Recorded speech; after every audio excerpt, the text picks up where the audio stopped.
Hi everybody, and welcome back to the adventures of me getting out of this damn cave. That's what this is gonna be the day.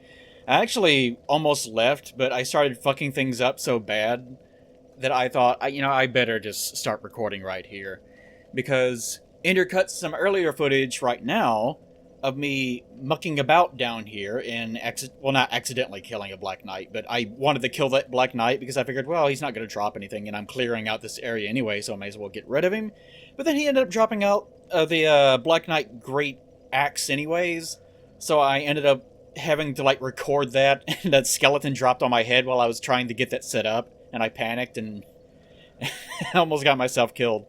So anyways, and I went back up top, and you notice I had 15 Nessus flasks, because I forgot I picked up the Rite of Kindling, and I was sitting, because I thought, did I kindle this bonfire?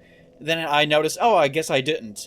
And I looked down and it said 15. I thought, oh, that's right, I'm also, dumb. I'm dumb as well. So yeah, I got the Rite of Kindling, and we can go up to 20 now. I completely forgot about it. I never use the Rite of Kindling. I almost never kindle bonfires, aside from maybe, I usually kindle the one in Anorlando whenever you get to Ornston Smo, because you usually need 20, or, excuse me, you need 10 for that. Otherwise, usually I just go through and just do 5 for the majority of the game. It's really unusual having to actually think about that. Okay, also, I killed that naughty necromancer from last time. You remember him? And funny story about that, after getting past the skeletons, I just face-fucked him and killed him in one stamina bar. And I immediately died thereafter, but I did get rid of him. So, oh, and I can actually prove that because I ended up with 2 skull lanterns as a result. If this other naughty skeleton man will please refrain from stabbing me with his... Actually, it's not really a stab, it's more of a cutting motion with this dumb scimitar that he dropped for me. Haha, scimitar. I knew it. I'm right. I'm always right. But I have 2 skull lanterns somewhere around this mess. Maybe I should stop picking up things. I can't break myself of that habit, though. If I see a thing, I need to pick it up. Especially in this weird modded version of Dark Souls. So, 2 skull lanterns. Now I can equip one in both hands so that I can be all-seeing forevermore. Unfortunately... Oh, that's right, I haven't gone back to... It's a good thing I started, because I completely forgot that we haven't gone back to Firelink yet. So, what's-her-face... What's-her-face? Anastasia might also be dead. The game crashed on me whenever I was setting things up earlier, and that's the first time it's actually crashed. So that has me kind of spooked, along with the spooky, scary skeleton... No, come on. You really need to move out of the way, Sir Theodore. Sir Theodore, Skeletonman, you need to get out of the way. Thank you, sir. Thank you. Okay, so let's get the hell out of here, so I can go back up and kindle this Firelink Shrine fire bonfire that probably does not have a living person by it anymore. Because death. Yes. Okay. So as soon as I get up here, I can go over show notes and things. Why don't just... Oh, don't do that. Scary. Scary, not because of skeletons, but because of the skeleton of the texture frame load-ins. This is the scariest skeleton of all. Okay. So let's not discuss snoring men. No need to worry about that. And yes, in fact... no, in fact. God damn it. Haha. How do you backstab a skeleton? How does that work? Whatever, it's fine. Well, here comes the crew. Let's clear these jokers out before we proceed. Because I know we're gonna... Oh, Jesus, come on. Maybe fighting down in the Catacombs was like being in the hyperbolic time chamber. Maybe I'm just really good now and I don't know it. I almost thought about... Maybe I'll just intentionally die after saying that, just to see what happens. But no, I need to actually... not do that. That would be inappropriate. Now, Skeletonman, I have other things I need to be doing today, and they don't include you being a rascal. Okay. And oddly, that's so weird. Oh, maybe it's... Okay. Yes, okay. She must be not dead. Let's go check. I should rest. Okay, he is still here. Assmaster is still here. And, I can't think of a cute name for her. I was about to say something involving a tongue, but it would be inappropriate. Especially after referring to him as Assmaster. So I kind of just held on to that one. Ah, you certainly are keeping busy. Care to pay for a useful tip? Sure, I don't need any souls. Jesus, 5,800. Did I ever do this last time? I think I did, because I seem to remember getting really excited by it.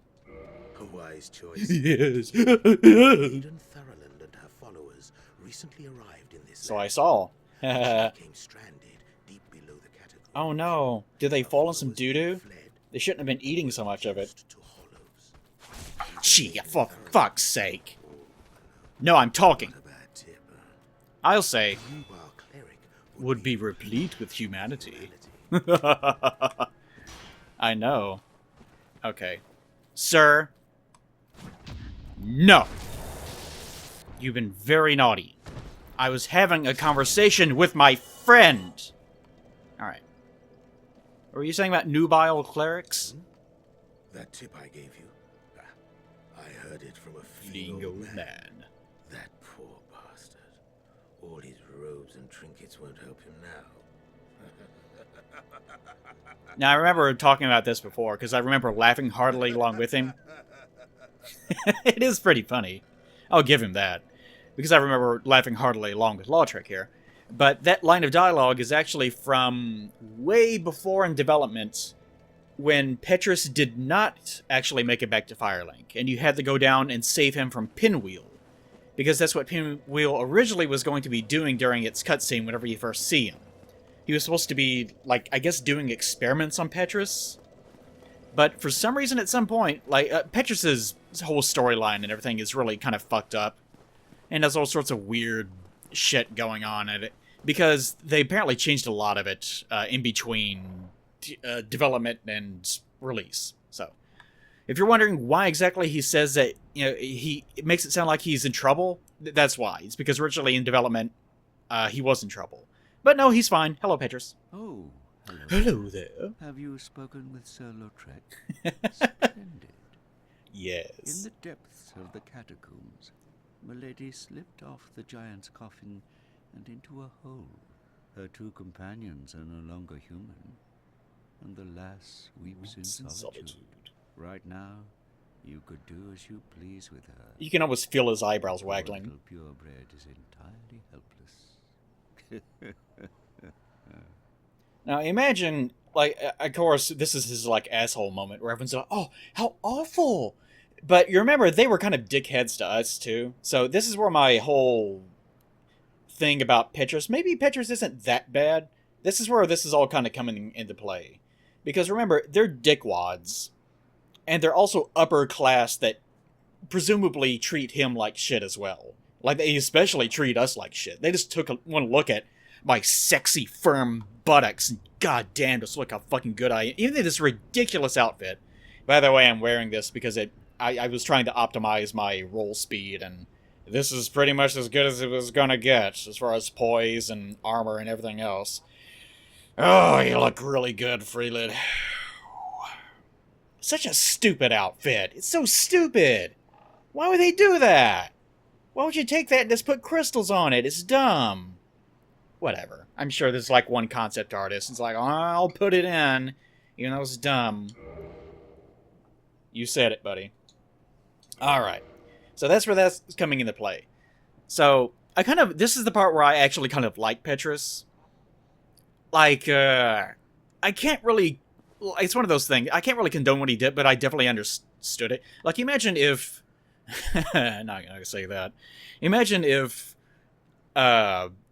the people that got kicked down there were like white, rich, bourgeois, like prissy, I'm better than you people. And they showed up and they were like, take me to the catacombs. I must complete my quest that I might go back and see Father, so that he will accept me. We can dine on the most succulent of hams once more, or something like that. Just insufferable, like the worst white person that you ever met.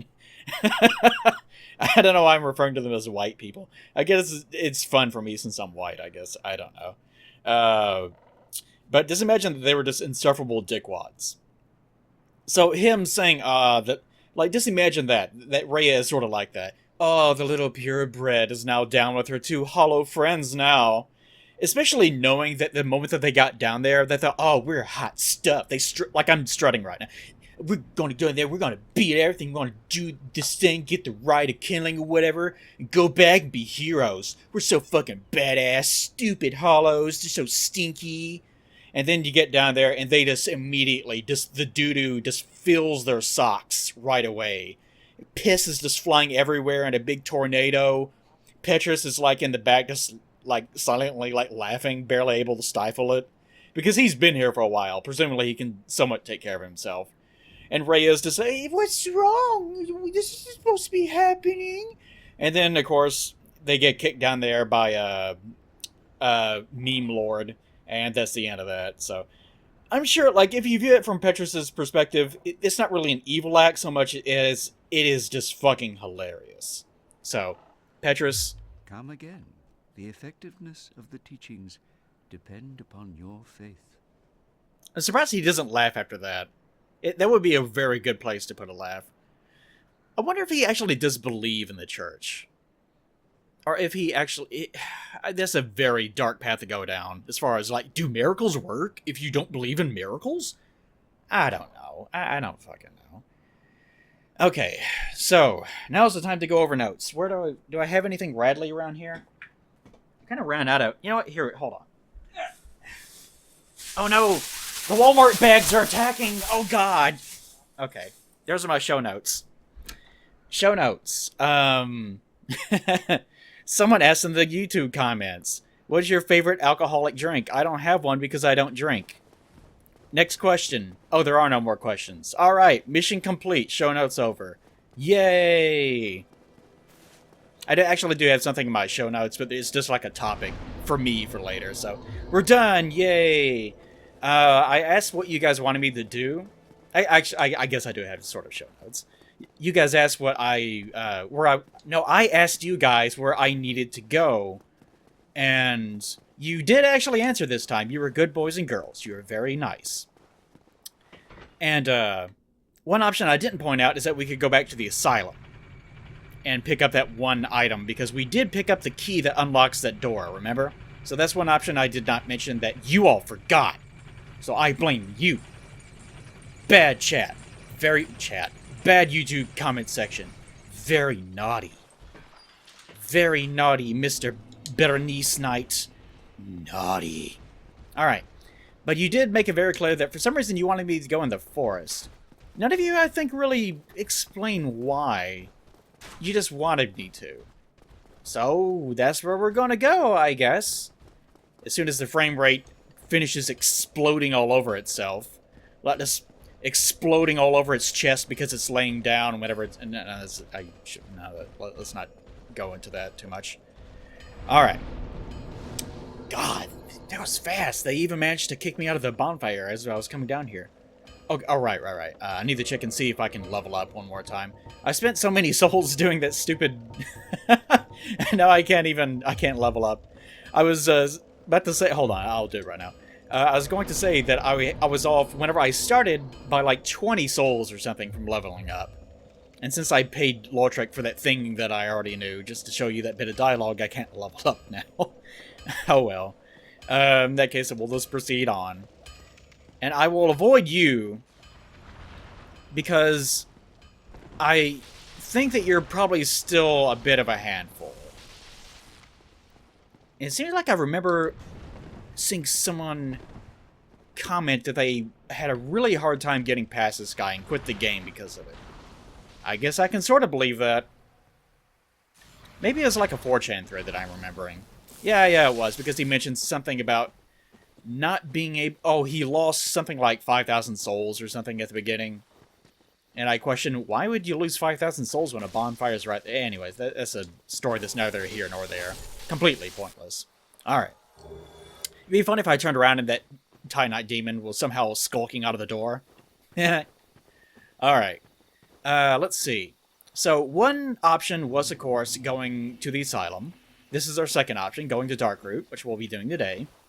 Because I'm such a sweet little angel that I would honor your memory. They look like Christmas because of the red shit going on. Like they're still green, but they also... Ooh! I forgot that they vanished like that. It spooked me for a split second. But that's one option. This is the other option. And the third option... This is what I meant to bring up. Okay, so I got the fear, I got the spooks about not being able to have any embers or anything, no options early on for upgrades, and it's going to become a nightmare. And I thought, well, I need the Chaos Ember. I guess is our only real option until we can actually get past into the Duke's Archives. Excuse me. So, where is he, guys? Where's the ambush? Where could he be? So, I went looking in the cheat sheet again, this time for the Chaos Ember. So, I know where that is. And it is, in fact, almost exactly where it should be. There we go. It's almost exactly where it should be. So, our probably path of progress will be... maybe not clearing out Blighttown first thing.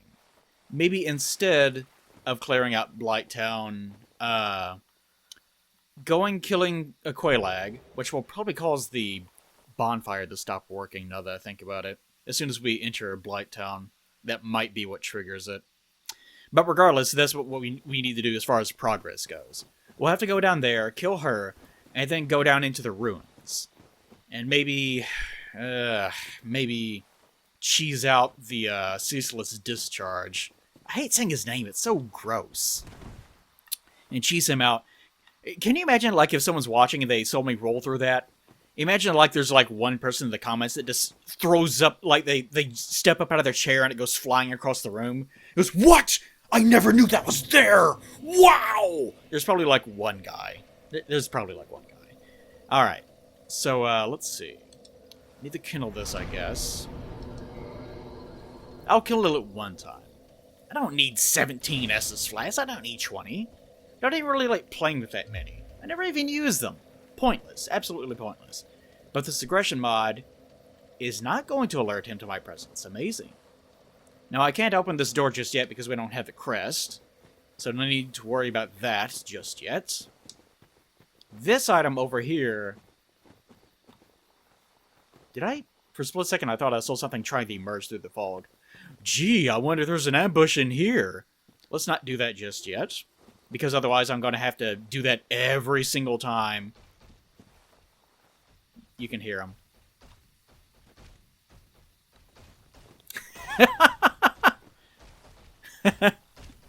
Oh, I wonder how many. I wonder how many there's going to be. Uh-oh. Can I even hit him through this? It's rough goings for old Plaguey Chan. That's for sure. Uh-oh. Uh-oh. Uh-oh. It's rough goings for me. Rough goings for old Freeland. Maybe we should get rid of this fog first thing. Because they can't... Oh, jeez. There's 3 of them now. And there's probably the bushes, too. Jeez Louise. Goodness gracious. Oh, Red Phantom Tree. Free me from this nightmare. Oh, Jesus. There's way too many of them. There's way too many health points. Come on, come on, come on, come on. No! I greatly amused myself trying to get through that damn tree. I didn't want to actually stop and deal with those guys. Okay. We got rid of the fog, so now it's not going to be as much of a problem. This time everything's going to go smooth. Smooth sailing for Freeland. Yeah. Alright, let's try to pull at least one of them. See, this is a good thing I didn't plug that thing up just now. Alright. I see you. You see that fucker back there? See him plotting with his eyes that he's not supposed to have? There we go. Yeah, come closer, my sweet. No, not you. Oh, God. Oh, God. No, 49. No. No 249. No, sir. Maybe? Maybe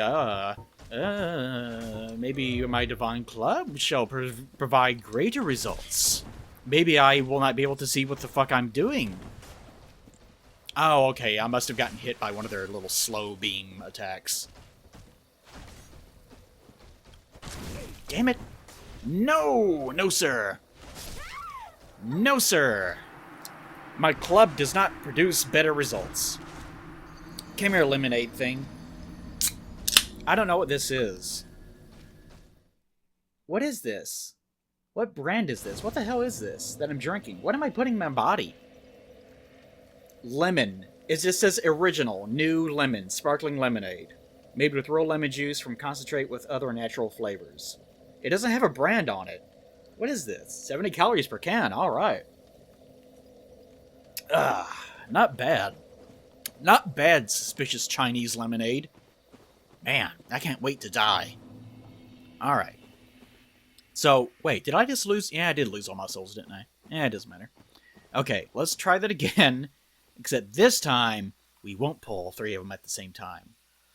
Now, I'm looking for movement in the back, which is kind of difficult to make out because of all the weird plant glowiness going on back there. Come on. Come on, it's hard to see through this crystal shit that I've got all over my body. Yeah. Yeah? Let's go ahead and switch back to my spear now I'm thinking about it. Yeah, that Black Knight Great Axe is going to come in handy one day, as soon as I'm able to wield it, which will be probably never. Oh, come on. Isn't it nice that I just can't pull any of them until... Are all of them going to come in at the same time? Well, here we go. We got one of them. Maybe if I could break line of sight on them. Maybe that will help. Maybe that will be my genius plan. And watch me die to, like, one of them. Wow. Clip me still. Uh-oh. Hey, you stop that. Wow, really? I didn't think he would leash out that far. He's so talented. Okay, alright, enough screwing around. I'm just gonna go in and get rid of that stupid tree. That's new plan. Because the main thing here is just picking up drops. It doesn't really matter what the hell it is. Oh boy, got my 0 souls back. Let's roll. Okay. So, usually my topic of discussion...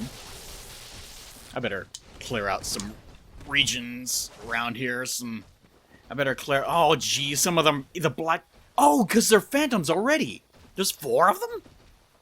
Oh, not looking good for old play. Oh. Okay, so these are all phantoms because they don't look like phantoms. This is the logic of this playthrough. Which means that these other ones are completely normal. They're normal, and they do normal damage, probably. Aside from the fact that they have boosted stats because they're also turned into red phantoms, even though they're not supposed to be. Yes, sir. Yes, sir. This is turning out just fine. No, come on, I just need to clear it. I just needed to clear it. There we go, okay. As long as it's gone now. Unless it respawns. I don't think it respawns, though. I'm pretty sure it doesn't respawn. Let's run back and make sure that it didn't respawn. Because I'm pretty sure it doesn't. It does have a very lemony flavor. I'm pretty sure it is made with lemons. But usually my topic of discussion is something that I argued with people in chat about. Ooh, ooh, ooh. Aha! Aha! Ah! It did stay dead. Yes. Yes. Alright, so you're red phantoms too. Even though you can barely really tell. Because you're always that color. Wow! I actually killed them in just a couple of hits. Amazing. Oh, that looks really... Oh, that looks really bad. I know it's not, but it still looks really bad. Not like bad as in like... I guess visually bad too, but it looks like... It looks menacing. Just a big, ghostly red tree. Anyways, usually my topic of discussion with these things is something that I started arguing with you guys about, needlessly so. Come on, come on, come on. Oh, look at that. Now Sif will be dead before we can get to him. Or her, whatever. Some people, I think Pat did this too, are just absolutely certain, no, it is canon, it is female. And I think even Wooly got on to him. He's like, "Are you sure?" And he's like, "Yeah, definitely." And where the hell am I? I knew I was going to do that. But the reason why people say Sif's canonically female, there is no canon ship. So the reason why they say that is just because the name Sif could be construed to be based on the Norse Sif, which was a female character. And that's it. That's where they get it from. So if you ever heard anyone say, "Yeah, definitely female," you can say whatever. It doesn't matter. It's just a fucking dog, especially. I don't think the dog cares about its non-binary gender or whatever the hell's going on with it. It doesn't matter. So, anyways, Sif will be dead. Point being, the puppy's gonna die. That's the point. Okay. So, anyways, usually I argue with you guys, but you didn't really give me anything to argue with. Because I ended up just being right. Or I ended up not really being right so much as like, yeah, that's understandable, Plague. I can understand your stance. Like, oh, I was being reasonable? Shit. What am I supposed to do now? So no major topic of discussion today. I just mainly want to get in here and clear shit out. We shouldn't take too long. I gotta pick up this. I gotta pick up the Elite Knight drop. And that's pretty much it. Not gonna be Wolf Ring. Goody. Yay. Soul of a Nameless Soldier. What amazing drops. I was kind of, whenever we first started this thing, I got, the Divine Ember, and I got the Key to New Londo, and, I got all sorts of crazy shit, for God's sakes. I got all sorts of crazy shit. So, for some reason I had in my head, wow, this is gonna be nuts, I'm gonna get all sorts of stuff. It was like fucking Monopoly in here. It doesn't make any sense, Monopoly. But it's amazing, is the point. But no, I've kind of just been getting jack shit since then. It's been really disappointing. Okay, sub-area cleared out. Moonlight Butterfly, I guess, is also an option.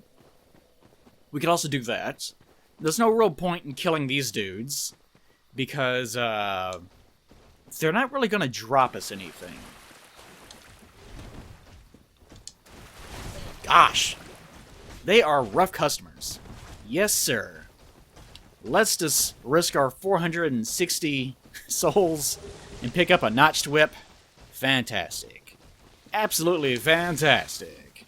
And let's run into the trees and get ourselves killed right away. Alright.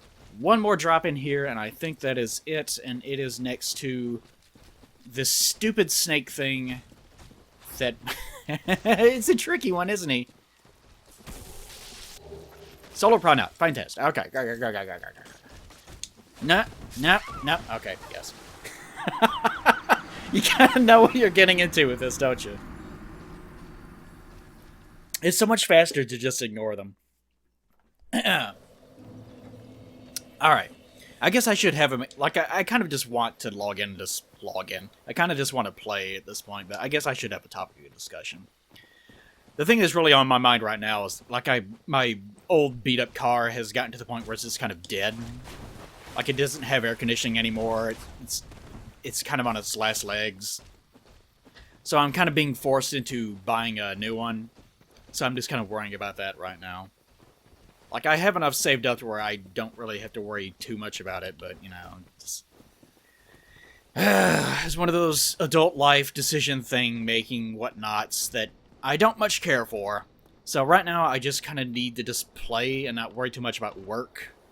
Which I was going to make another sort of art series video. Actually, I'll give it a second. No, I guess... Nah, fuck it. I thought I'd bring in, what's-her-face, the itty-bitty adorable witch. Because I don't remember if I ever did that, Beatrice. I don't remember if I ever actually did that. Where? Oh, there you go. I don't remember if I actually did that during my prior playthrough. But there's not much to show. Okay. So since I'm not a caster, or I'm not going to be using any arrows, I'm going to have to wait this one out. It's nice that that's pretty much the only thing you really have to worry about. As long as you just have a shield, it doesn't even matter. I think the Crush Shield is okay as far as magic resist goes, but it's not like it's it's not essential or anything. So I don't think I'm going to be taking too much damage during this fight unless I miss up one of these rolls. Which is definitely possible. Okay, land, please. My kind lady, would you please land so that I might pierce your body with various implements of destruction? What are you doing, anyways? You're not even attacking me. Oh, you sweet, angelic little princess, will you please land? I desperately need to eviscerate you. Come on. Yes. Oh, bring your pretty face to my axe. I probably should have used something. Uh-oh, uh-oh, uh-oh. I couldn't remember the timing of it. It's been a long, long time since I've done this fight. This is gonna take a while, isn't it? Okay. And I don't have anything of merits. Right. Ah, shit. Don't you do anything. No, no, no, no, no. That's why I don't want it doing anything while I'm trying to do this. Okay. I need to either use some resin to get through this, or I need to use... I wonder if I got any of that stupid... did I... Stop. Stop attacking. You were doing nothing a second ago. You're so bad. Such a bad person. Nope. God damn it. I'm gonna have to quit this shit before I even go in. It's being too lazy. I could sit here for the next hour waiting on that stupid thing to float down, but... In fact, let's just bring in Beatrice. I don't think I've even showed that off, but hold on. Let me see what the hell we've got here. I should have used this fucking Firekeeper Soul while I'm thinking about it. Alright. You know, I can't remember if Anastasia's Firekeeper Soul is different. I'm pretty sure that it is. Hope I haven't accidentally given it to her, even though I showed it off last time. Okay, so I don't have anything that's going to give me stamina recovery. And I don't have anything that can increase my damage. Fantastic, let's go. Fan-absolutely-tastic. Okay. So anyway, I guess I should actually come up with a point of interest for this episode. We've already discussed the characterization in Dark Souls. We've already discussed how characters are actually more hopeful than the series would actually lead you to believe. And we discussed my ass fucking. On length. Other than that, we've already discussed the nature of... I don't want to get into the mechanics of the souls and stuff like that, necessarily. But, yeah, we've covered a lot of ground. Especially in that last episode. Oh, yeah, I forgot I was going to do this. Oh, boy. Let's see if I can do it without alerting them to my sexy presence.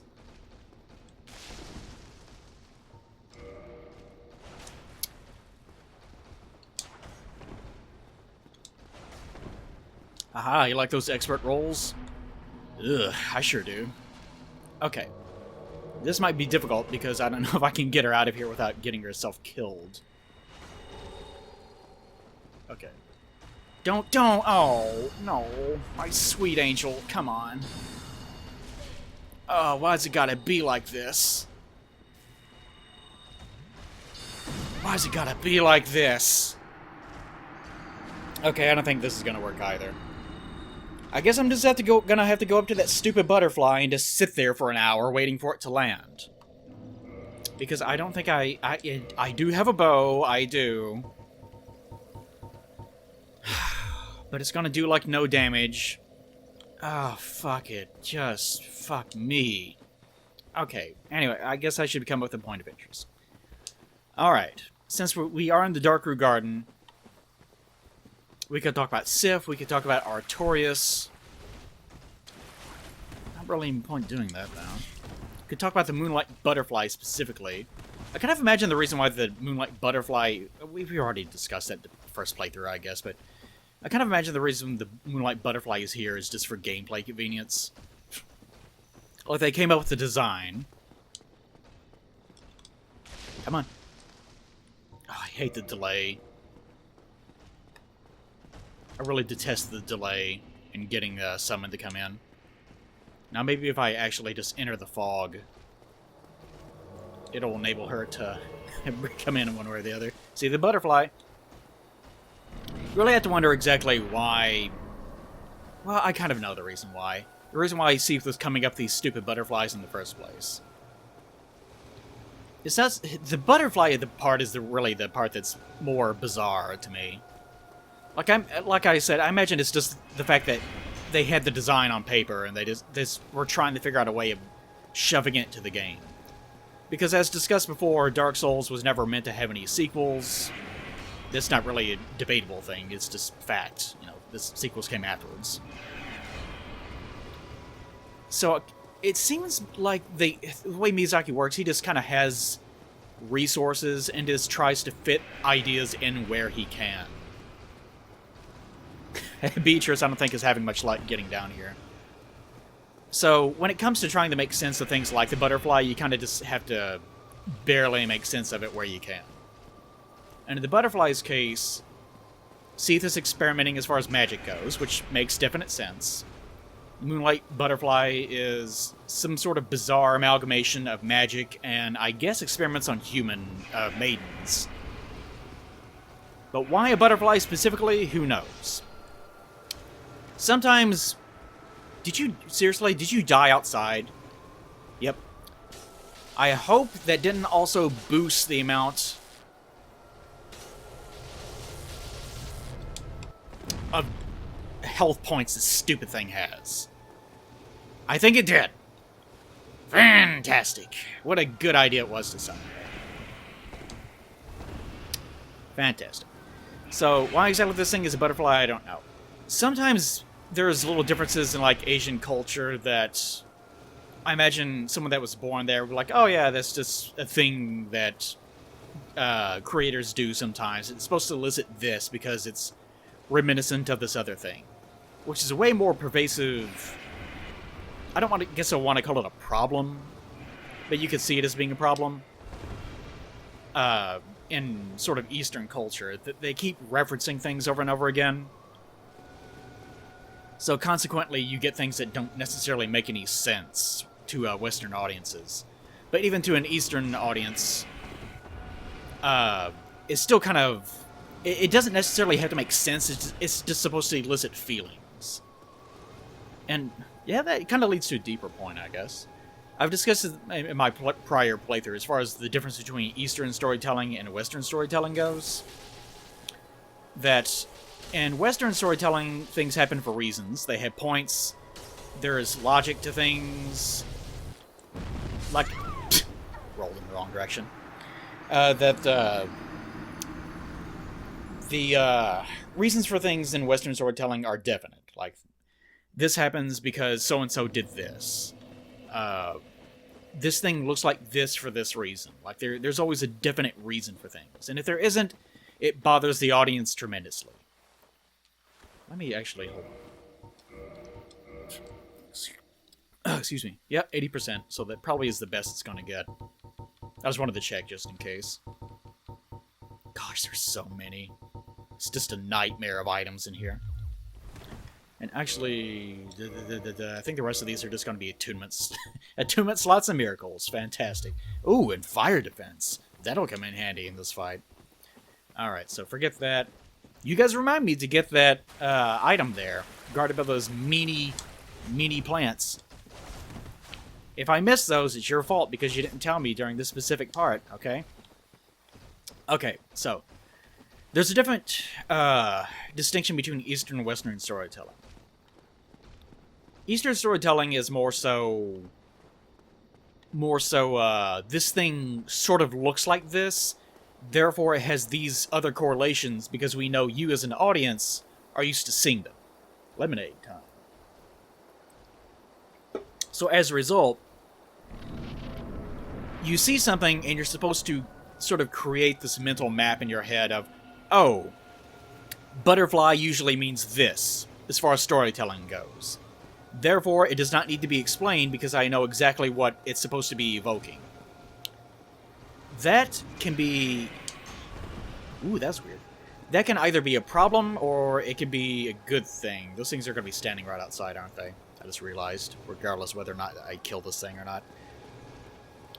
That can be a good or a bad thing.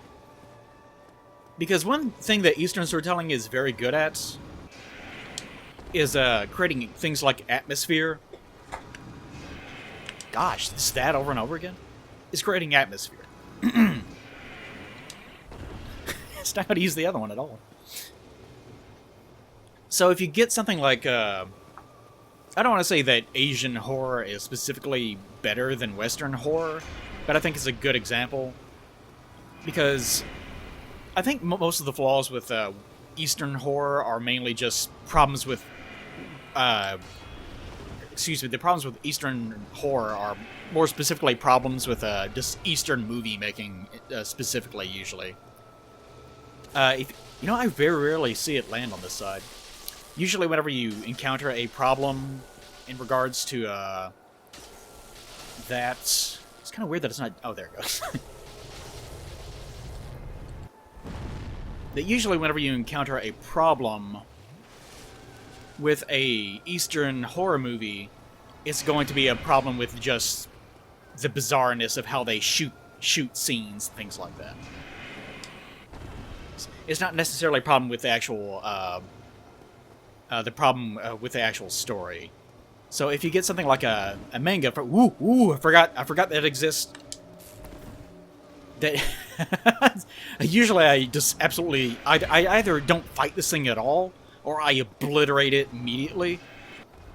So I completely forget that exists. Holy shit. Okay. So usually I would say that Eastern horror is superior in some ways because it does a better job of evoking feelings. And a lot of it is... God. And a lot of that... I was trying to heal. I shouldn't have done that.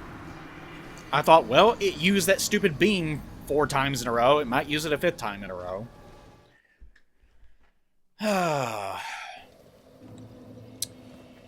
But yes, going back down to... I'm gonna do this for the whole episode, aren't I? Yeah, I am. But I would say that, for that reason, Eastern storytelling usually does a better job of evoking feelings. Because they don't really focus on logic and facts and reasons for things happening, so much as they focus on what should the person that's watching this, experiencing the story, be feeling at this moment. It does a very good job of doing that. Western storytelling does not at all. Western storytelling, in fact, is very bad about that sort of thing. Western stories do tend to get so hung up on why is this happening, where are they going, that... Well, this is not only a problem with the creator, but it's also a problem with the viewer. Because I find that even with this game, like, why is it a Moonlight Butterfly? Why a butterfly? You can't just explain, well, it's supposed to be beautiful looking. It's supposed to evoke these feelings of mystery and magic, and it's supposed to be, it's just supposed to evoke this feeling of mystery and it's mystery magic. I have like 2 fucking words in my head right now, and I have nothing else. But it's just supposed to create those feelings. So a Western audience might completely reject that. It's like, well, okay, whatever, but why is it there? And that's kind of a problem. Well, it's a good thing as far as, like, it translates well into the sciences and shit like that, but as far as entertainment goes, you can have a much harder time with a Western audience in trying to cultivate the feelings of things versus worrying about why things exist and why they don't exist. Even explaining the lore of Dark Souls can be a problem for that reason. Like you notice with Dark Souls 1, a lot of its, God damn it. Come on, roll. Fucking Q shit. That a lot of the reasons why that, a lot of the reasons for why things are the way that they are in Dark Souls is specifically just because of, that problem, the feeling of sense, just trying to create sensations with the player versus actually trying to explain them. Because a lot of things in Dark Souls do have sort of logistics to them, and they do have hard explanations in some cases, but a lot of the other times it is simply feelings. So whenever you get into things like, why is humanity called humanity? Why do the souls work the way that they do? Where did the first flame come from? And so forth and so on. Then those things do have answers, but they're not Western answers. They're not answers of, oh, well, it came from X during date number 0 on calendar year of this era, and so forth and so on. It's more of an explanation of, well, humanity is the way it is because humans are the way that they are, and this is the nature of what it means to be a person. And the first flame exists because there just needs to be a story. And more specifically, it's not important where the first flame came from so much as the first flame exists, and it's supposed to be as beautiful as it is tragic. And I guess that's also supposed to be a similar feeling that you're supposed to get from, say, the Moonlight Butterfly here. Yeah, I'm not going to get the whole thing. Because with the Moonlight Butterfly, like, where the fuck did this thing come from? We do know. Like, Seath apparently is fucking around with magic and figured this shit out. But that's not really important so much as the feeling that you're supposed to get whenever you fight this dumb thing. Don't you use that move again. You bad, naughty butterfly. This is also the other feeling that I get with this fight, is how naughty this butterfly is. Needs a nice spanking. Would you a butterfly? Important decisions to make for the comment section. Would you a butterfly? Alright, come on, come on. I just need to survive this onslaught of overpowered attacks. Please keep doing that one attack. Yes, thank you. Now land. Land so that I might smite you. So I guess whenever you kill this thing, remember the story of Miyazaki explaining to his idiotic art department, no, don't design the zombie dragon that have maggots and shit coming out of him. That's not the point of the zombie dragon. The point of the zombie dragon is that it was supposed to be a very beautiful creature at one point in time, finally, that died, and that's part of the tragedy of it. Solo Moonlight Butterfly. Fantastic. It actually dropped it. Super strange. And a humanity, so that didn't change at all. Alright, let's go up here and collect our prize of random drops. I think the drops up here are going to be separated by 2 or 3, so we're either going to get 2 items or 3 items. Because I don't think they're all congregated into one pile. Or they're congregated into a pile, so we're going to get a whole bunch of different drops. I'm not sure what's going to happen.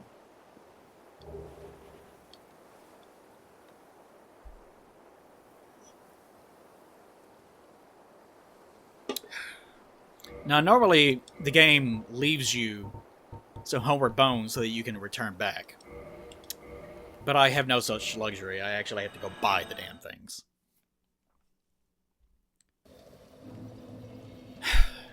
Okay, so let's go pick up that thing that you guys are reminding me of, right? I can hear you! I can hear you! Let's go pick this up and then we'll be done with this area. What an amazing episode this has been. Like the Ferris hats. Alright. Yay! I took your Ferris hat. Bye, losers. Now, maybe I can use that Soul of a Proud Knight to buy the Artorias crest and go inside of this stupid thing. Maybe that's our next thing that we can do.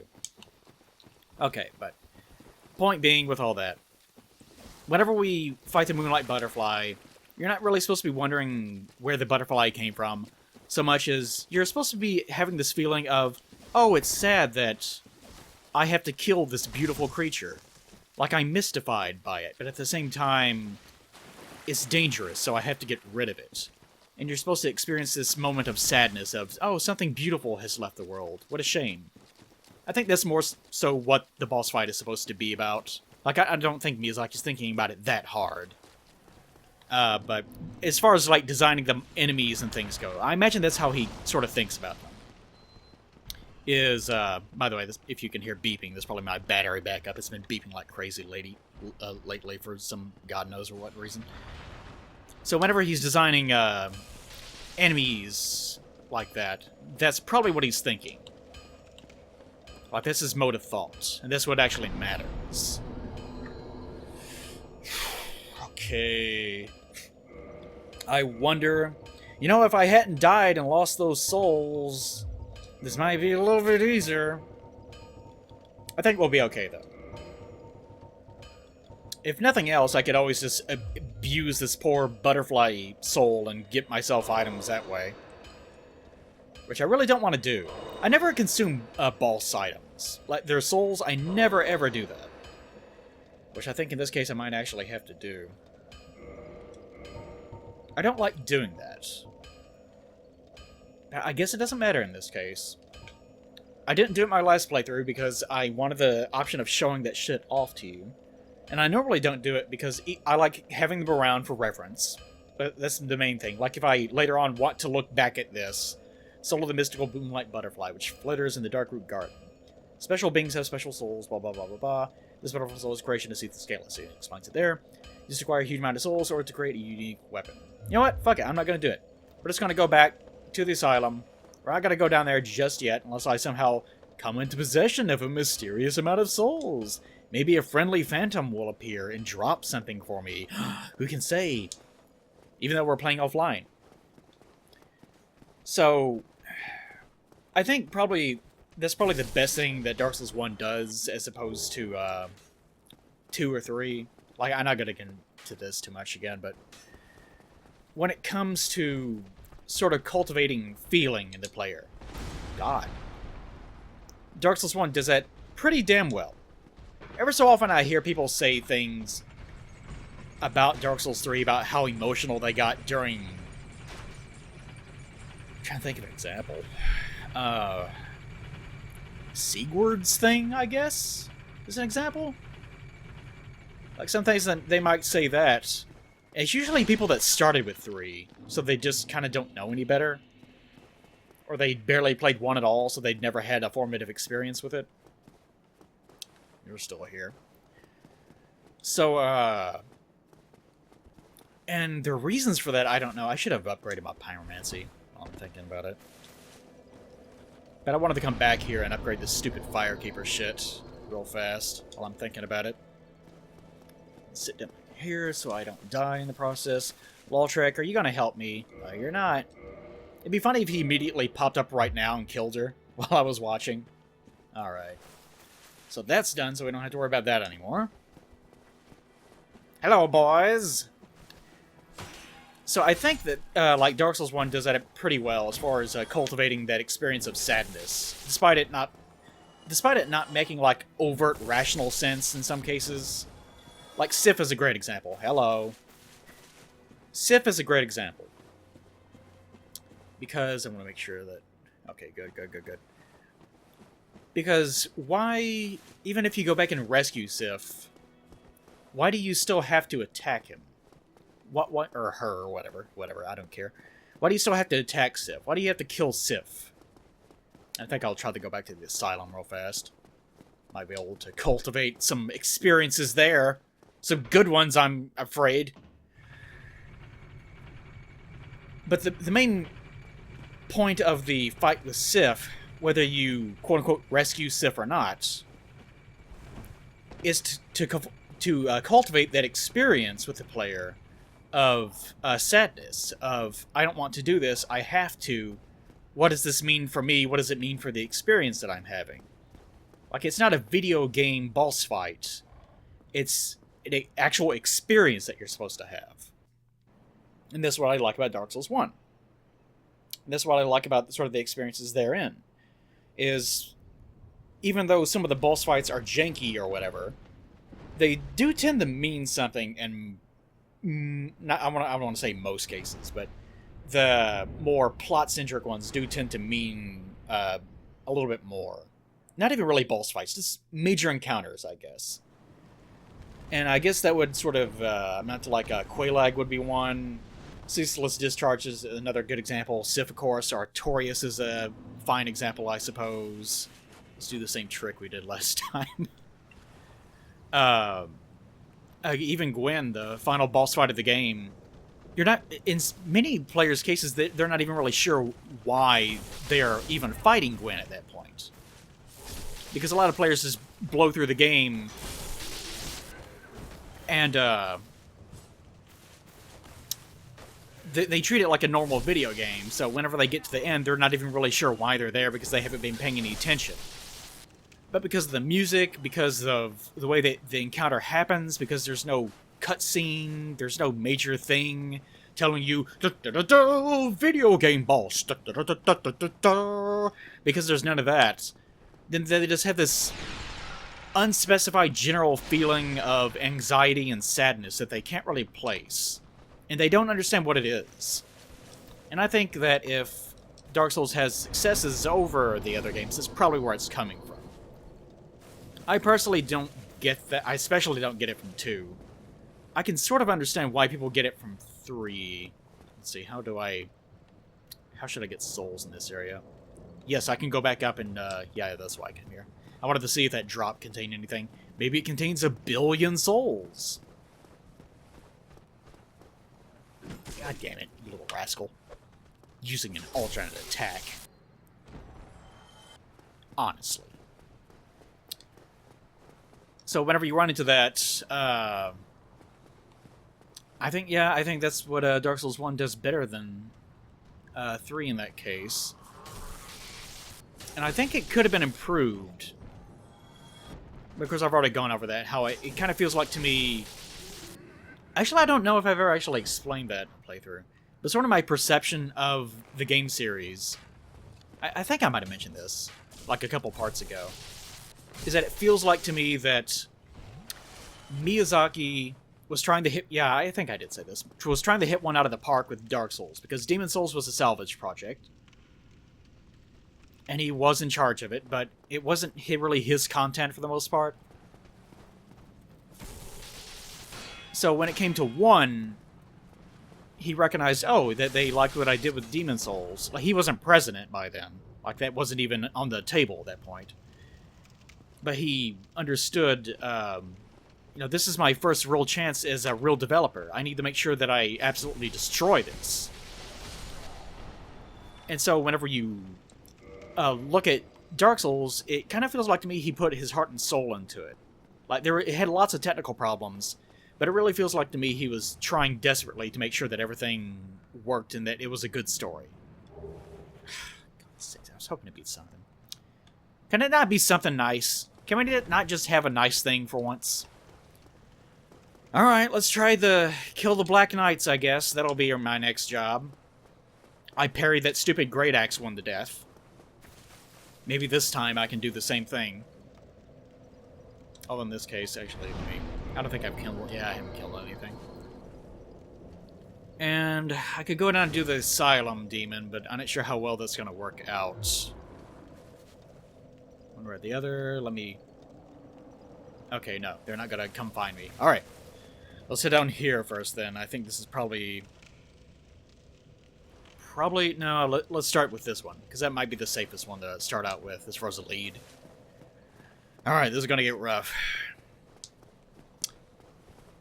But I think that's what happened. Miyazaki was trying to knock it out of the park with Dark Souls 1, and once he became president, it became more work.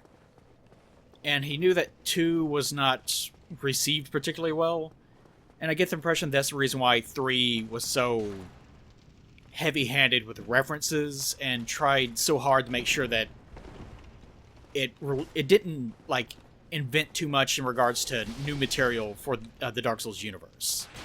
Because it was just trying not to mess anything up. Alright, that's what I was trying to do. Okay, that's not bad. I guess that's going to take, like, 4 parries total.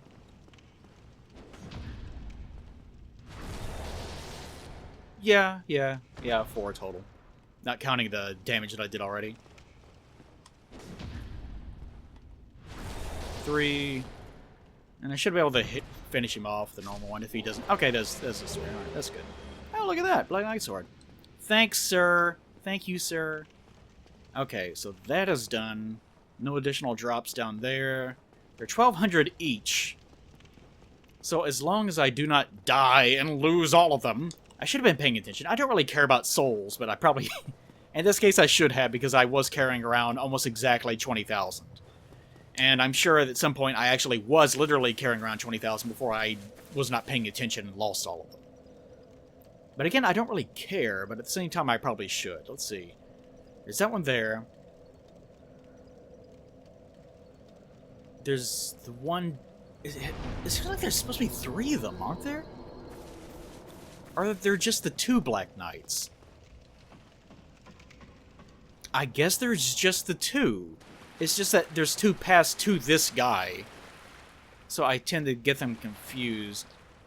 At the start of the game, there was a hollow right there, and he's not there anymore. That's kind of weird.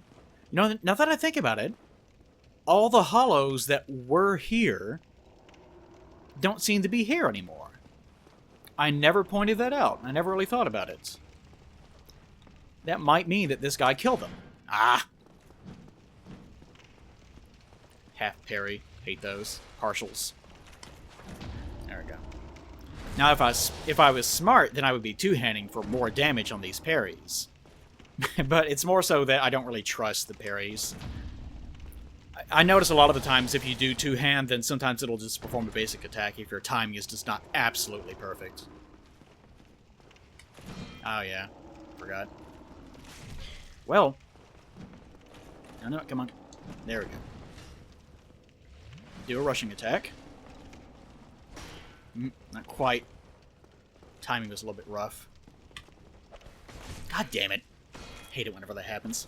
You can usually bait them into doing a basic attack.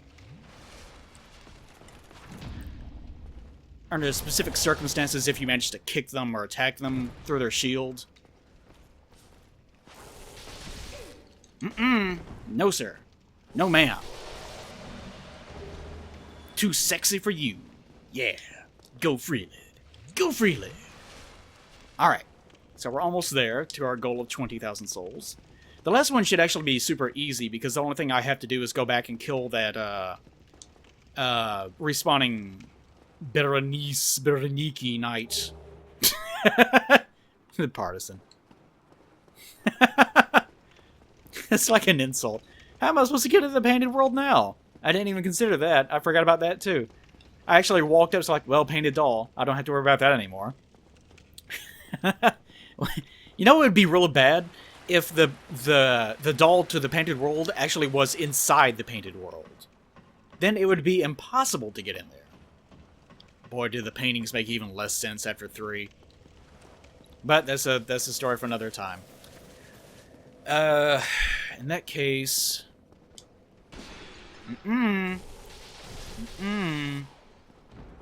Gosh. You guys are like if Slim Goodbody was just made out of, like, gummy bears. It's terrible. Okay. What the hell was I saying? Oh, yeah, but Miyazaki, as far as, like, his process of going through the series. It does feel, to me, more like 3 was almost an apology for 2. And sort of a promise of, we're not going to screw up anything too much. Don't you worry about it. And that's the reason why 3's main story is about Prince Lothric and the angels and so forth, and stuff that really, honestly, is not really important to the actual story in any way. Like, it's not meaningful. And even if it has its own internal explanation, it doesn't really matter. Like, there's barely really anything going on in regards to that. There's the Cath/Framp statues that are found all around the place. And sometimes they have human bodies, and sometimes they have... I'm going to back into this, aren't I? Yeah. And sometimes they have sort of angelic bodies, which can mean one of 2 things. It could mean either that people were just modeling them however they wanted to, or it was meaning that the serpents were appearing differently depending on what generation that they were in. He tried to do that little bitch attack where he has like a 0-frame wind-up. Asshole. There we go, 20,000. Don't have to worry about it anymore. Alright, let's roll. And we finished off this area aside from down there, aside from the Silent Dim, so we're gonna have to come back again to finish that off.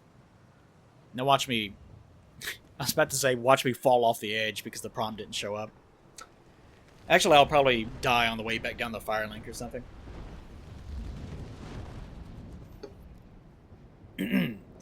So either Frampt and Cath were appearing to various generations in different forms, or maybe... I don't know, like... Either way, you see what I mean. It doesn't change anything. which sort of goes into my kind of criticism of Western versus Eastern storytelling, in the sense that the explanation, like if you go down the list of things that people wanted to know after Dark Souls 1, one was, I guess, like the major questions were, where did the first flame come from? Why does it exist at all? Why were Cath and Frampt trying to persuade you either way into doing what you were doing? Where did they come from? What was the world like before all this began? And things of that nature. So, I think really if Dark Souls had a sequel at all, it should have been a prequel. And it probably should have taken place right... It probably either should have taken place as the Lord Souls were being distributed, or it should have taken place after the sort of formative years in which, like, humans are still really shitty, they don't have a place in the world, they're just sort of... They sort of loosely exist because the Furtive Pygmy is sort of just starting out spreading himself via his zombie sex virus. And Gwyn is basically amassing a force to attack the dragons. Or it could have taken place, since you have to use the rules of the Undead Curse, there would be only other one point in time ever in history in which that actually happens. Unless you go into Dark Souls 3 logic. Let's not do that. Let's level up! No, I'm just kidding. And that would be during the first end of the Age of Fire. Whenever society was starting to collapse and the Society of the Gods was starting to collapse. And they all fled Anor Londo. Well, hello again. That would probably be the only other time. Need anything forged? But the events of the DLC in this game are very close to that. Unless, of course, you accept their canon idea that it's actually, like, 500 years prior or whatever, which doesn't make any sense for reasons I specified in my LP. No need to worry about that. There we go. Okay, rest of our turtles. 296 souls. Get yourself killed. I'll get myself killed if I want to, you old bastard ass. Alright, let's go in there and get my old ass killed. My young ass killed. My young, sexy ass. Don't you do that jumping attack. Miserable bastard. Alright. So, anyways, yes, to reiterate, Eastern versus Western storytelling. Eastern, far more atmospheric, which I kind of like about this game, but I'm still a Westerner, like I'm still an American in this case. I still like things to be explained if they seem like something that they really need to have an explanation for. And especially so if it is something that is related to characterization. So in the case of like Frampt and Kath, that's the thing that I probably always wanted most in either DLC or a possible sequel. I wanted there to be an explanation as to why in the hell those two were doing what they were doing. Because it doesn't really make any sense. What would they stand to gain? And people have bullshitted all sorts of explanations, like maybe they're mad because the dragons are dead or something, but that seems so half-assed, and that's such a fan theory. You be quiet, Mr. Battery. God damn it. You get out of here. I'm trying to do a fucking run here. If I had that partisan... goddamn, he dropped something. It doesn't matter. I'm gonna need a few of these things for poison later on, though. I should probably farm those a little bit. Okay. So let's open up this stupid thing and get our asses killed. You know, the second that I open this goddamn thing, those ghosties in there are gonna come swarming out of there. They are gonna be so angry. And if you remember, I got the Ferris shit from random garbage over here. So if I kill the Ferris NPC in here this time, am I going to get something different? And I think the answer is yes, unfortunately. So it seems like I'm not going to have a choice. I need to go in here. And before, like, I could easily circumvent this by simply joining this covenant. And that would make things so much easier. But I really need to get rid of this NPC over here. And then once we do that, we should be set. Oh my god. So much health. Oh my god. This is not gonna go well. Oh god damn it. It's a... Ah, shit. That is not looking good over there. Oh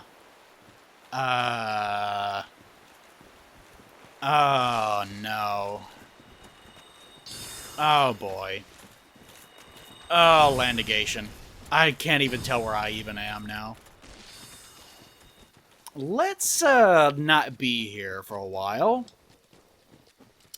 I can't seem to kill that hunter very easily.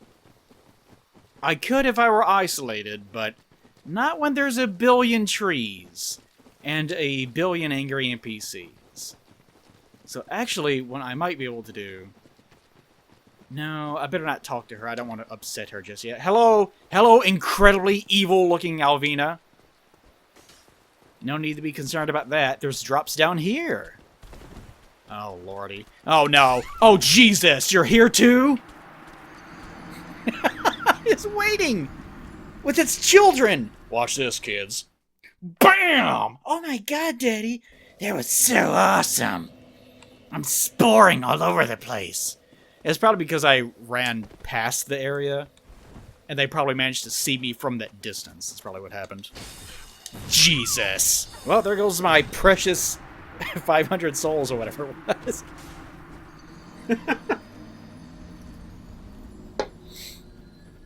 Okay. But I just wanted to finish off that thought. That I'm probably somewhere in the middle in regards to Eastern versus Western sort of storytelling. I want there to be explanations, because the explanation for Frampton Cat doesn't really make any sense. And I know from a storytelling standpoint, I'm sure that Miyazaki himself didn't even have an answer. That's what kind of strikes me as being funny about most of these sort of things. Like all these explanations that are offered up in 2 and 3. Like people try to post-rationalize what happened in 1 as a result. But it doesn't make any sense because he didn't have the ideas yet, of course. And because most likely he never actually had any intention of answering those questions. It was never important to him. Like, why are Frampton Cat like this? And the answer is, it doesn't fucking matter. Great. Invisible wall. Great.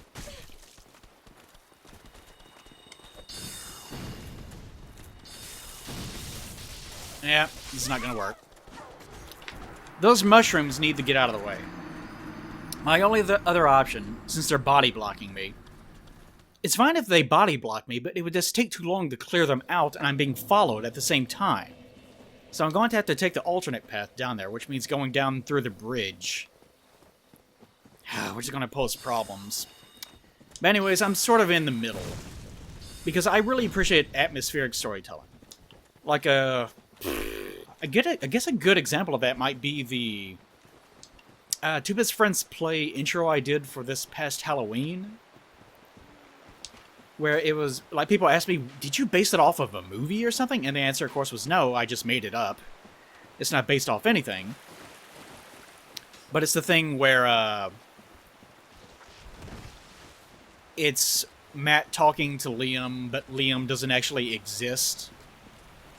Jeez, that Hydra is a Red Phantom, too. Oh, Jesus, I hope they don't. I hope they leash. I hope Nico Braj-chan actually leashes. Oh, God. No. Are they gonna come? I need to make sure. Are they gonna come over here? It looks like they do stay leashed over on that side. Okay, so I should be okay in going in that direction. But Liam doesn't actually exist. Matt is making friends with him despite this. And Pat and Wooly are sort of discussing something that happened in the past. I thought I was behind all this, and so forth and so on. So a Western audience might want to know what happened. Like, did this lady that appears in one frame die at some point?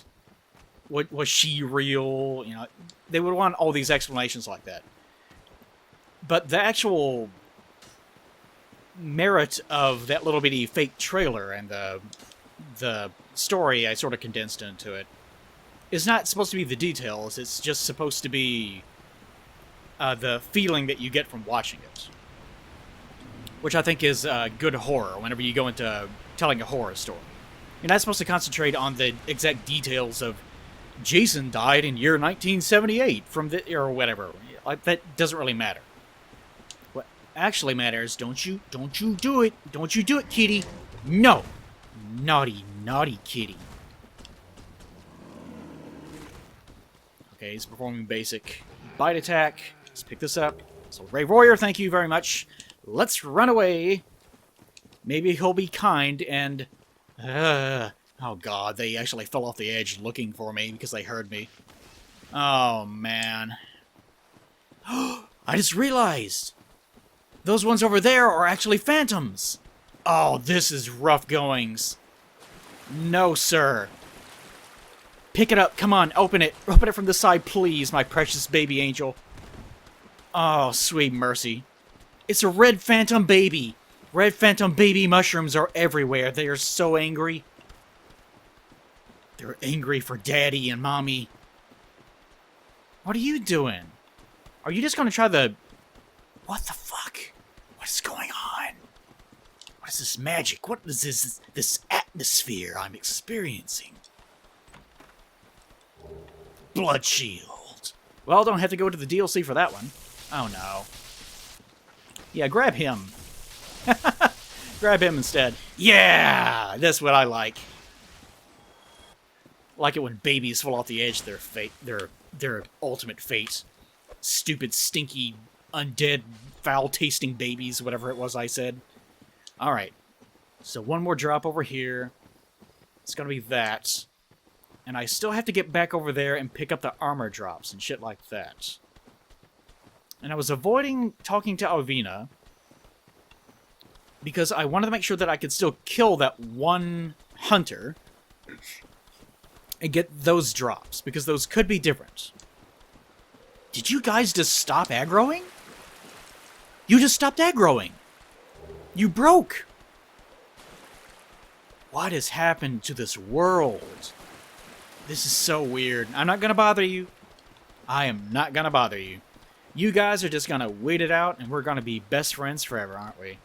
You wouldn't punch me, would you? No, you wouldn't punch me. You don't smell too good. But that's okay, we're best friends. Okay. So let's go back around. And maybe they will not see me, but that is... it's a definite possibility, but it's a definite possibility that that's not going to happen either. I wonder if their AI is going to be broken. He's not even here anymore. Where the hell are they? They probably...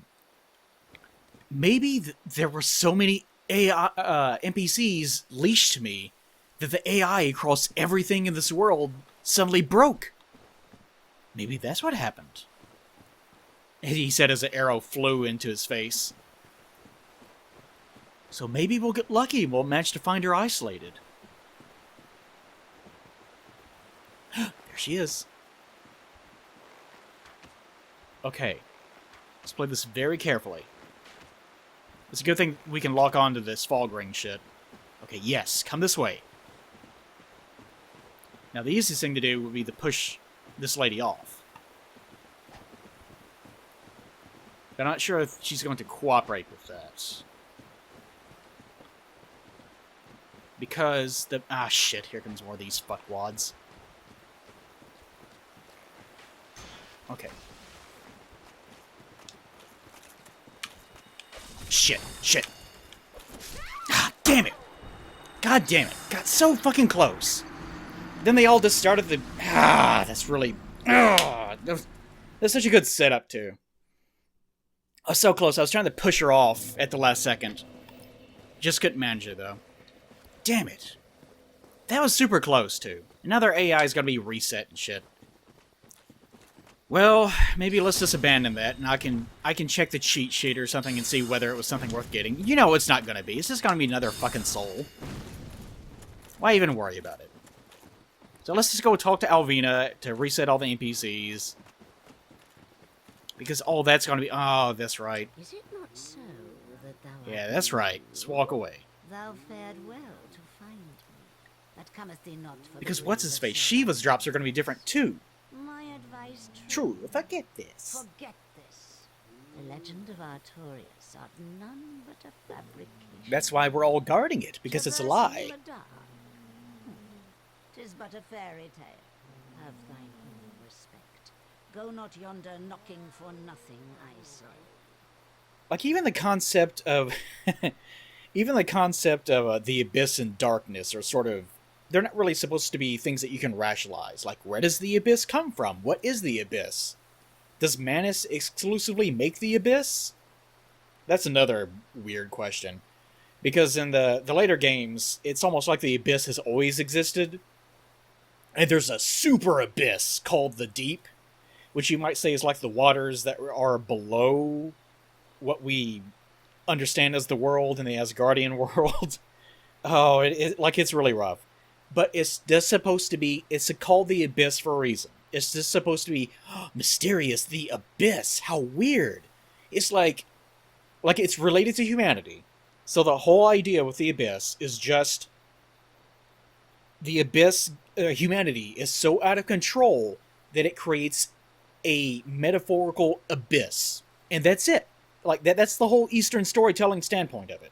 A Westerner would want to know, well, where does it come from? Like, what makes it? Does it have, like, some sort of relationship with how the universe is created? And I'm sure Miyazaki would, like, tilt his head like a cute puppy and go, what? What are you talking about? Not because we are speaking in English, of course, but because he thinks that we're dumb. We're dummies. Because the whole point is just supposed to be, it's humanity and it's dangerous. Because humanity ran wild. And that's it. That's as far as it goes. That's the explanation. If humanity runs wild, then you have problems with an abyss. Just a deep abyss that is so black that you can't see anything inside of it. But yet you can still walk on top of it if you make a covenant with apparently the devil, or the equivalent of the devil.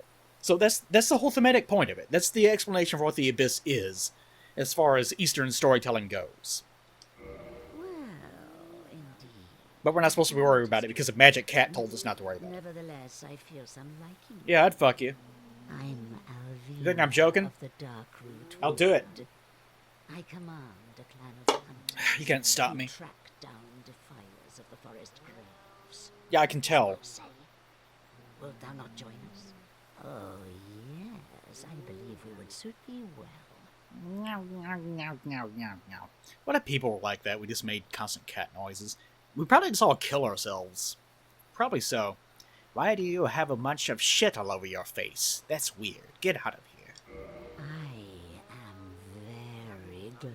She kind of looks like a frog in a way. It's weird. Oh, that's another thing. What are these cat things? Like, what are they? They're not demons, because demons only come from the Witch of Izalith. And she existed before that even... Well, that's another thing. Time travel, whatnot. But anyway, she's clearly not meant to be a demon. She's just something. She's just a weird cat. And the big ones don't talk, and they don't like you, and they try to kill you, but she's fine. But she's smaller. But she's always been small. Is she supposed to get bigger? Are they bigger because they've been eating people and they grew with humanity?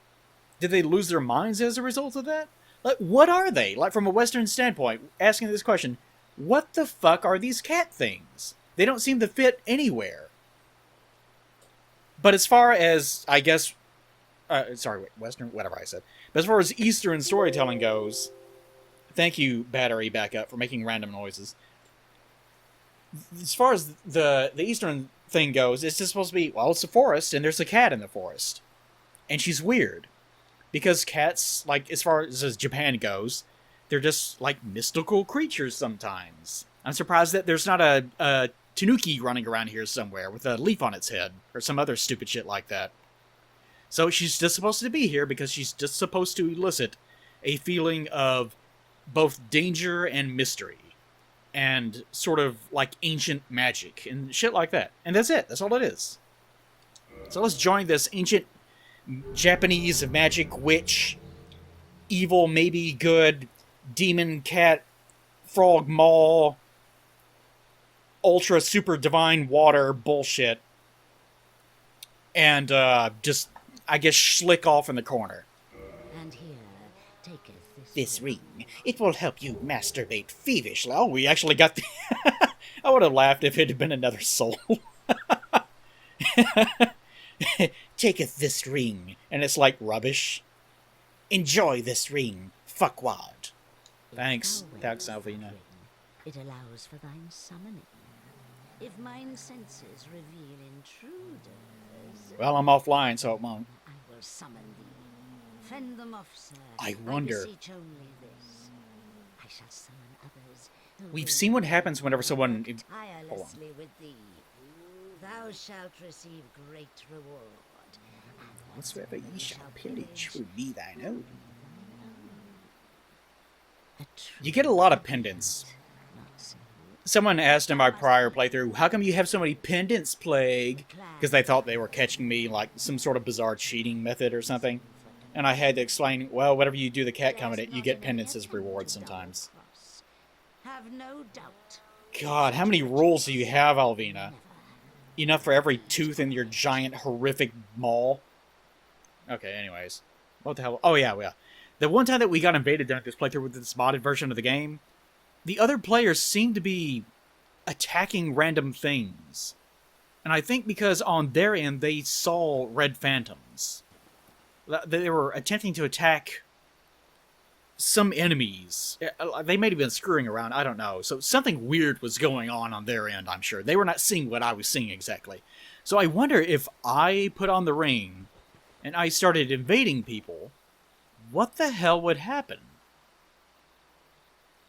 Would their world start generating random phantoms? Would they be phantoms? I've heard all about you. I'm Shiva Best not to of the find East, out. Captain of the brigade. Probably fuck up someone's Let's game. teach you the clan basics now, Oh. as there's no time to chat. God, you have rules too. Except there is little in it for Oh, you. really? No rules, huh? Fight and hunt as you like. Whoever's fastest gets the prey. That's the way we go. I do like the idea that they're all bandits that are out for themselves, so as soon as they sniff anyone coming in, they immediately descend on them. Given a second chance, for any reason. That's about it then. Don't worry. It's a It's good old time. time, isn't it? Great to have you. I'm glad his content got cut, too. Like, his whole thing of stealing the blade, and it's just... It has nothing. Like, there's just fucking nothing there. Like, Shiva, like, he's a cool guy, I guess. He's definitely a Dark Souls 2, Dark Souls 3 character, in the sense that he doesn't really have much characterization beyond he's cool, he's so cool. Or actually, probably Bloodborne might be a better example. Not because of the aesthetic of Bloodborne, just because Bloodborne characters, NPCs, are pretty cool. Like, two-dimensionally, like, they're flat, they have almost no depth beyond just, they just exist, but they're cool. Like, Eileen the Crow is a great example. She's super fucking cool. But she doesn't really go anywhere. She doesn't have, like, a plot line or anything. And his shit that got cut, like Oscar is the other example of a good eye. Like, it was really good that they cut Oscar's shit, because that would have been awful. Like, people always, I've talked about that before, people always, oh boy, 150. People always talk about, oh, cut content, I want that. Because customers are stupid and they just want things just to want them, even if it's terrible. Like, even if there's like a note that, like, people found out somehow from Miyazaki in the interview, yeah, in the early version of the game, it made fart noises every time you stepped, and there was an NPC called, like, Bumblefuck, and he would just walk behind you screaming all the time. He did nothing, he just walked behind you and screamed, and that's all he did. He never dropped anything, and it never went anywhere. Just the whole game, he was just screaming all the time. Just screaming his name, Bumblefuck! Bumblefuck! And that's all it was. But even if it was just that, and nothing else... Ooh, that's weird. Wait, why? I'm offline. That's not even possible. That should never have happened. Oh, whatever. I'm not going to tab over and re-enable those miserable fucks. And they're still there! Well, the ones that are not The ones that aren't supposed to be Gravelord Phantoms, but they don't look like it, or whatever. They're the ones that are gone. Whatever. I don't fucking care. Okay, but anyway, people gripe about missing content for that reason. But there's a very good reason most of the time why missing content is now missing, and it's usually because it was fucking stupid. And Shiva is a great example of that. His missing content of asking you to go get a sword so that he can then steal the sword and fight you with a sword. Wow, what an amazing drop.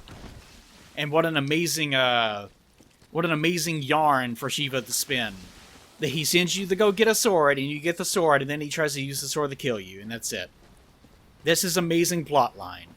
Why did he do it? Like, does he have a dying mother, and you're the only way that he can actually get enough humanity to turn his life around, or whatever? Does he have something? No, he doesn't have anything. He's just a stupid fucking character. That's all. He's just Shiva, and he looks cool, and his cut content is that he wanted a sword. Wow. Ooh. Oh no! No! Don't join me! Don't join me! Just go in the water. No! No! No! No, I'm gonna get this item. Oh no! I want it! I want it! The item is mine! It's mine! Ah, let's just dive down there and get the fucking thing. But people are like that. They kind of want things just to want them.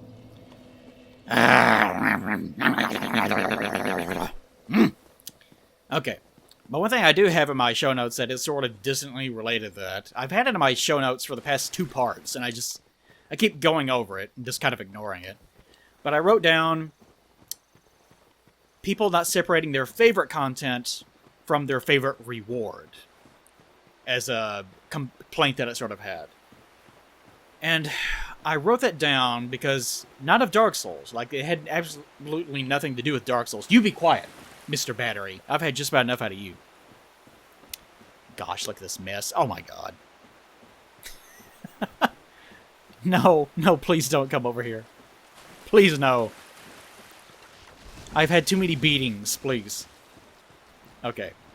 And there's no way out of this. I'm just gonna jump down here. Oh, god damn it. My roll timing is all fucked up.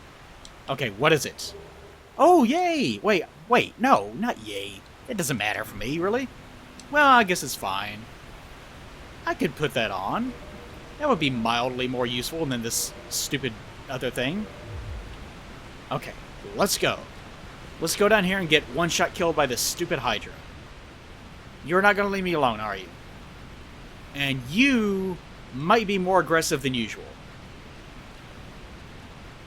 Are you gonna attack me? You gonna do it? Okay, good. You are, though. Let's see. What is our plan? Not kill the Hydra because we do not have the damage output to deal with a fucking Gravelord Phantom Hydra. So, on touchdown... Jeez. Touchdown, run towards him, so that will hopefully trigger this attack to not happen. No, Battery, Mr. Battery. And then run away. Yes, no. Oh, my sweet baby. Oh, fly. Fly, you fool. Yes, the perfect drop. I've never been this happy, Freeland. Run, you fool. Heal it all. Oh, my sweet baby, come on. Oh, jeez, the frame rate is so bad. Okay. Now, did I open this dumb door over here? If I didn't, this might pose a problem. I think I did. Yes, we did do all those things that I said what fourth I did, yes. And Havel's not down here because we already took care of that. Oh, thank you, pass me. Thank you, pass me. You're a beautiful prince. Okay, let's just wait this out. Surely they won't come through here. I don't think they can because it's a loading thing. It seems like even if they... I think I have experimented with this before. But if you can actually bait enemies into doing certain attacks that will cause them to pass through those into certain loading areas, it actually deletes them from the game. Okay, so I think we're good. And there might be... No, there's not an item over there, I don't think. If there is... No. For some reason I have in my head sometimes that there is an item right over there. Okay, we've got the... Did we ever do the Grass Crest shield drop? Let me check that real fast. And I think after we check that, we're pretty much going to be done. But anyways, I wrote in my show note that people sometimes have a problem of not separating their favorite content from their favorite reward. What brought that up was actually... Yeah, I didn't get it, see? I'm going to have to tag this bonfire down here. What actually brought this up... Where is that stupid Black Knight? Because I haven't handled it just yet. What actually brought that up was actually playing Star Trek Online, of all things. There you are, you miserable fuck. Ugh. Really? You are beautiful, I will give you that. But not as beautiful as I. But playing Star Trek Online. Because I was, I forget what the topic was. I think it was duty officer. That's going to require some minor explanation. Star Trek Online is a very grindy game. It's not a very good game. Like, the only reason why I even bother with it is just because Star Trek. I like Star Trek. And that's it. That's the only reason why. Otherwise, I would say it's actually a pretty shitty game. I'm not too fond of it. It's very grindy. It doesn't have much of an end game. Developers are kind of asshats. It's a very math-oriented game that's just... Like, people before a recent patch were doing something like 600,000 DPS on the higher end of things, nearly. While people that hit in-game usually do something like 5,000 in some cases. Like, the disparity between builds is absolutely massive. It is ridiculous. It's not a very well-balanced game. It is a mess of a game. But one of the things that, of course, it's an MMO, so this happens a lot, is the game has a lot of, like, daily shit going on where you have to log in, press a button to refine your dilithium, go in and do your Admiralty missions, which is just, you select various little pictures of ships to go places that you never see. It's just a number grinding game. You're basically doing Excel spreadsheet work. It's very dry, very boring, very bad system. There's no agency behind it. It's just extremely dull and tedious. May as well just kindle this for the hell of it. I've kindled everything else. And duty officer missions are one of those things. Where you don't really do anything, you just have pictures of your crew, and there's like rarities of your crew, and you have to farm for them sometimes, but usually you get them by paying real money to open up boxes where you randomly get them. It's an awful system. Like, it's terrible. But some people just... Where the fuck did you go? Did he... He must have heard me and aggroed and tried to go above me. Well, let's... let's get ourselves killed. Oh boy, another one. At last. God damn it, it's trying to get behind him. I'm trying to be cutie. See if I can remember how to do this shit. There we go. Well, that wasn't too bad. There's no reason to really knock him off. But still, I did it anyways. I did it for me.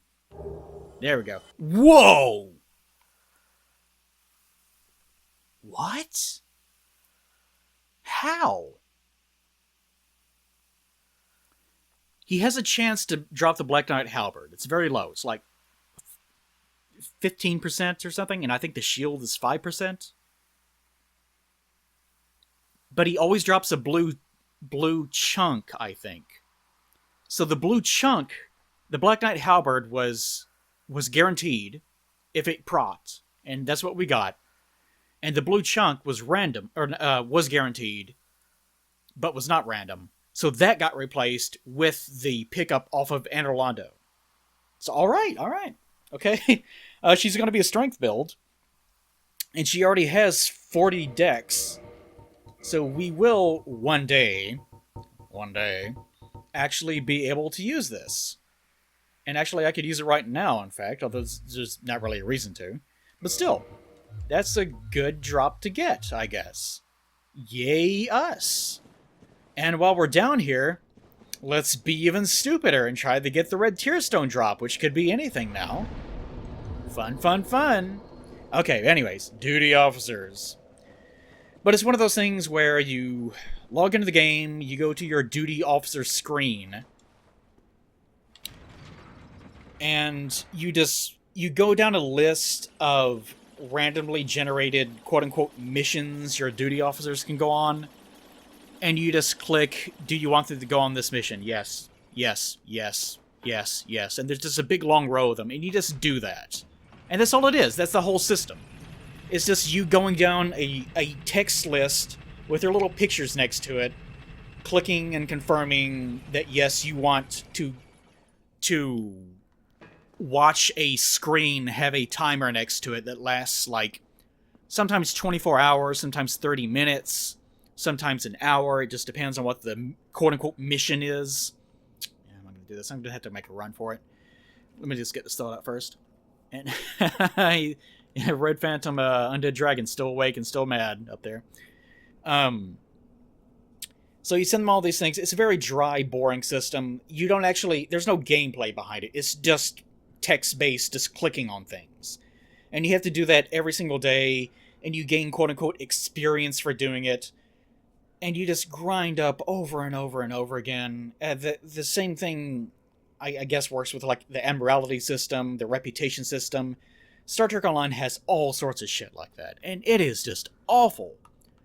But once you actually... I wonder if I could bait them all out in this way. Yeah, that's right. Everyone come over here. Normally I wouldn't have to do this, but I'm afraid of them getting clogged up. I'll try to wait until they all... Okay. There we go. Alright. 2 drops, I forgot. Because the bandit armor is also here. Great. Fantastic. Just what I always wanted. Alright, let's try for the red tear stone drop. And thankfully they're so aggressive they'll just leash all themselves over on this direction anyways. So I could probably roll past them. Although no promises. And then after that, I guess we can stop ourselves in front of Blighttown. But I bring that up because Star Trek... Oh, God. Star Trek Online community... Its community has a lot of problems with... Since there are... Like, once you finish grinding up these awful systems, to the point that you have them at, like, level 20 or whatever the cap is for them, that once you actually do that, then you start getting benefits from them that do offer rewards. Like, if you do them, you get lots and lots of specialization points, which allow you to finish leveling up and grinding your characters. Or they enable you to get, They've enabled... Oh, no. Well, 3,000 souls isn't bad. Or they enable you to get, like, free dilithium in various ways, or sometimes they offer, like, random drops of more Aberality pictures of ships, or it's stupid shit like that. But it's useful in the sense of, oh, it enables me to circumvent some of the grind. Like, they offer rewards that are good enough that players that I guess, like, have Stockholm Syndrome with the game will defend the system itself. Like, the duty officer system or the Amerality system or the reputation system are not good systems because you don't really do... Like, the reputation system less so because you actually have to go out in the field and actually farm marks, at least. So I guess it's something. But the actual systems behind them themselves usually are just awful. They're not anything. They don't encourage you to be out in the game doing things. They're not content. They're just pictures with text next to them that say, press this button for the next 5 months. Like, log in for 5 months in a row, and we will give you a number. Like, it's terrible. But players will defend those systems because they really fear the idea of not getting the rewards from those systems. And in this case, they're equating... I see people... This is what it was. I was asking, what is your favorite content in Star Trek Online? And I actually got the response of the duty officer system from at least one person. And that blew me away because it's one of the worst forms of content in the entire game. you can't make content that's worse than that, because it's literally not content. There's no content there. It's just a picture with a button next to it, and you press the button. There's no content. There's just a reward. So people will often falsely mistake having a good reward to having good content. And I bring this up to bring it all back around in the context of Dark Souls, because people will often ascribe a good reward to good content. Like, this is my favorite boss fight because at the end of the boss fight you get this, even though the actual boss fight is absolutely terrible. Or I guess Covenants would probably be the best example of what's your favorite Covenant? And people might say, I don't know, what's a good example? What's it called? Rosaria's Fingers? I can't even remember the mechanics of it, but let's use the Cat Covenant, for example. Actually, let's not use the Cat Covenant, for example, because it's actually a good Covenant. I'm trying to think of a Covenant in Dark Souls 1 that is terrible but offers a good reward. And in theory, I guess you could say the Gravelord Covenant is like that, but it's actually has a good idea behind it, I guess. No, I would say that it's probably a bad Covenant. There's not like a perfect example, I guess, that I can think of offhand in Dark Souls 1 specifically. Let's go ahead and rest and reset for next time. Let me get this thought out. So, I'm really gonna have to farm for next time. But in Dark Souls 1, Covenants, maybe the Way of the White is probably a good example, but there's not really any rewards associated with it. So Dark Souls 1 doesn't really have this problem so much as the later games do. God damn it. Timing is all fucked up. Right. So people will say, the Way of the White or whatever is my favorite Covenant. And you sit there and think, but that Covenant is terrible. You do X, there's no real mechanic behind it. It barely works. Like the Farron Covenant in Dark Souls 3, I guess, be a good example, if that's what it's called. The one with the wolf or whatever. The blood of the wolf of the forest of the evil of the deep or whatever. It has good rewards behind it, but its connectivity is terrible. It's limited to one location. The location itself is pretty awful. It's just not a very good Covenant. But it does have, like, one or two decent rewards. So consequently, people might make that argument as well. Of, this Covenant is great, because I can get this from it. But that's a bad way of looking at things in games. Where you ascribe whether something is good based on whether or not you receive a good reward from it. The experience should be the main form of content. And this sort of goes hand in hand with how I play Dark Souls, like in the greater scope of things. With how I play games, it's sort of like grinding and things go. There are two ways of doing it, generally. One is the mentality of designing so that you go on an adventure to gear up. And that would be like an MMO, where you go out, you fight things, and then you get better loot, you get better drops, and you get all your rare orange names of ordinary weapons you already had, and they have great modifiers, and you say, oh, this is my favorite weapon. Why is it your favorite weapon? It does a lot of damage. Like, what's different about it? Like, mechanically, does it swing different? No, it's just a picture, but, it has a big number. It's my favorite weapon. Stupid way of looking at it, as far as my opinion goes. Man, hold on, let's finish this episode off right? Yeah, there we go. Now we're talking. Let's just leave that there for a while. So, and the other way of looking at it is instead of going out on an adventure to gear up, it's gearing up to go on an adventure. Which is usually how I look at things. Like, I want to go out somewhere. Like, the Undead Burger is a great example. Like, I always start out the game, I go up to that location, and I just farm the shit out of it. For no reason other than I just enjoy doing it. Because I like leveling up to the point where I can do things like I can use the Zweihander before I even go into the Undead Burg. I love doing stuff like that. where you level up, you get everything set, you get all the gear that you need, that you require, you come up with as good of a build as you can get for that point of the game, and then you go on an adventure. And then you go through and just plow through everything as hard as you possibly can.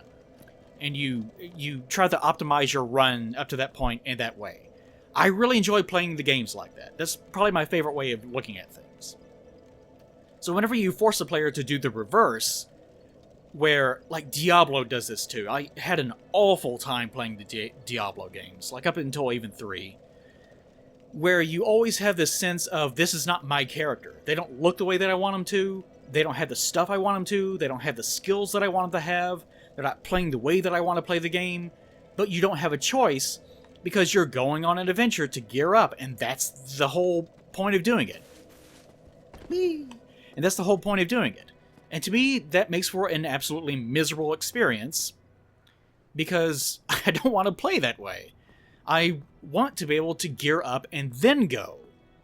And to many people, there's no real point in distinction between that. To me, it marks a difference between that sort of Western versus Eastern way of looking at things, where I'm playing more for the experience. I'm not playing for the end content of the duty officer reward at level 20. I want to have the content. I don't care. Like, I don't even do those systems in Star Trek Online anymore because they're so boring. They take forever, especially if you do them on multiple characters. They're a waste of time. They're not content. They're not fun. They're just misery. They're just pure fucking misery. I hate them absolutely. This awful, awful systems. Awful experience to put inside of a game. Damn, she looks good. This is a good experience. This is a mighty good experience that we're having. We didn't have to gear up for this one at all. In fact, we just geared down. Okay. But yes, that's kind of the way that I look at things. As far as answering questions, like this is the theme of this episode, answering questions versus experiencing the question, or experiencing content versus completing the content. To me, it's the experience that matters, not the reward necessarily. But the reward is important in the short term, just so that you can actually accessorize yourself and complete your own internal way of looking at the experience that you're about to have, if that makes any sense. To me, that's what's important. Like the character of Freelid here. What's frustrating me right now with Freelid is the fact that I don't have the option of sitting down and making myself whatever weapon that I want to use. Like in my prior playthrough, I used new weapons constantly because I was trying to show off a lot of things. But another part of that is because I like the idea of a character that is very versatile and is using something for every occasion. As far as like magic, why didn't I think of this earlier whenever I had more content? Let's do something. I'm not going to stand here. I don't care about the length of the episode. That doesn't matter to me.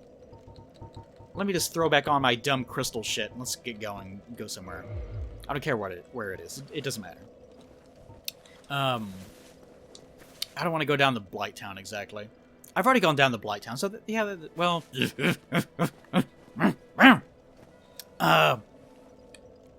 let's, shit, well, let's just go down there. Let's get things set up, I guess. It doesn't matter. New Londo for a bit. For a split second, I thought that she was dead because Lautrec was gone. He leaves randomly. That's another one of those things people complain about. The experience of that. That's another atmosphere thing. The Lautrec is just gone, and you don't know where he went. It could be any reason. Yeah, goddammit, I got so excited about coming up with ideas, and now I lost all of them. Because I got myself distracted again. But gearing up, like, as far as magic goes, so this is what it was. As far as magic goes, I love the idea of a utility-based sort of mage. One of my characters, I can't show it off because this is a different a file, and he wouldn't load in one way or the other. One of my characters was someone that used an ordinary quality build, or it might have been Dex or something, but had just enough sorcery and faith to use basic utility magic like cast light, or to use things like cast light, or use things like undead rapport, or the the thing that casts a sound to where it attracts things to other locations. And I didn't get to use those much because those spells aren't very good in the grand scope of things. But I love doing that. I love the utility, because that makes me feel like I'm doing something. It gives me agency in the game. And as far as as far as the Souls franchise goes, one of my criticisms of Magic specifically is that spells like that are not things with zero requirements, and they should be. I can understand not wanting them to be mandatory, so that does make sense to me. So I can understand their perspective on having some requirement, like minimal requirement, but they've always been too high. I'm gonna leave you because you're my favorite. Because they've always been too high. So you end up having to ruin your build by dumping like 10 levels or something into a magic that you're not going to use, just so that you can use utility abilities that don't even have any damage associated with them. That, to me, is a bad way of handling things, because it removes your agency of having a personal experience with the game. Same thing with, having covenants that have bad rewards, or having a duty officer system that focuses on giving you rewards that doesn't actually have any content behind it. Games should be played for the experience, I think. And with Freelid, the struggle that I'm having right now is that since, the next thing that we're going to go to Quelaag, and we're going to try to kill her, and we're going to try to get past her. Did I pick up her weapon or something crazy at some point? I'm going to level up Freelid for the next part. I don't know, I might actually have to cheat up some of it just so that we can use some of these abilities reliably. I never tried using this, actually. I never tested this thing's damage. Let's go over to, yeah, there's some down here. Let's kill them. Let's actually one-hand this and test that out real fast just to see what its damage is. It'd be funny if it was, monstrous. 142. Yeah. It was 142. So what was the... What was the lightning spear? Let's check that out real fast. Probably about the same. It was one-handed. Wow. He dodged it. 219. So it didn't matter one way or the other. Oh well. But the thing that's griping me with Freelid is that I don't have any options. I can't build her. I can't gear her up to go on an adventure. I can't give her a personality. This is the thing that drives me crazy about this. Not even this playthrough, just in general, and Souls games, 3 had this problem too, and Bloodborne 2, where it locked items behind huge amounts of time, because they try to space things out so you feel like, oh, a new weapon for killing this boss, or whatever. But if you decide, oh, I want to use whatever the hell that weapon is called, a Oni Slayer, or whatever. No, that's another thing. It's some weird Japanese name. Onijubachu and something, or whatever. It's the double weapons that you get right before you encounter the Sage in the library in Dark Souls 3, after you get through beating the Dragon Slayer armor. Those weapons, whatever the fuck they're... I don't even care what they're called. But if you say you want to make a build with that, and you want to do a run with those weapons, you can't do that because it's locked behind a wall of time. And you have to get up to that point before you're allowed to even have that experience with those weapons. And the weapon upgrades in Dark Souls, any game, in any version of the game, are always, they're always horizontal, so it doesn't even make any sense. It's one thing, a basic spear is kind of shitty, so I can understand getting, the Silver Knight spear later on, whenever you have the Partisan, which is basically the same thing early on, right? That makes some sense, so I don't complain too much about it. But whenever you get too aggressive about it, and you keep trying to wall things off because you want players to have... Man, these crystals are bright down here. You keep trying to have this experience of players getting to a point and having the reward of, a new powerful item to use. To me, that actually ruins the experience, because you have removed every option in personalizing the character up to that point. Come on. Come over here. I need to test the damage on this stupid thing. So to me, the advantage of this sort of Dark Souls system where everything is open, you can go anywhere, do all sorts of crazy shit, there are all sorts of weapons lying around all over the place. The advantage of that is that you can personalize your experience. Maybe you don't like spears. Maybe you don't like clubs or whatever. You have plenty of options to choose from, even with specific weapon classes. Like, how many different spears have we found up to this point? Poo-poo. Yay! Like, even you can't organize by class in this game, but they should all be relatively... Like, hold on. Like, see, we have the Black Knight Halberd, Lucerne, Partisan, Lightning Spear, a whole shitload of spears. And those are our options right now. And this is just from the randomization. Like, even if we weren't randomizing this, like, I could have the Great Scythe right now. I can't think of all on the top of my head. There's another... It's not the Partisan, there's another one. I'm forgetting offhand. But those are all options. Oh yeah, there's another one that we can buy from Andre, actually. There's several we can actually buy from Andre. So there's lots of options. So the experience that you have is going to be customized to what you want it to be. And to me, that is very important in any game, especially in a Dark Souls game.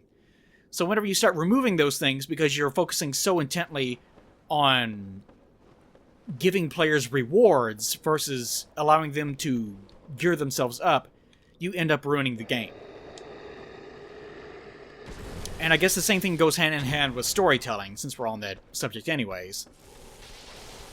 That if you have a story that focuses too much on the reward of, like, twist endings, for example.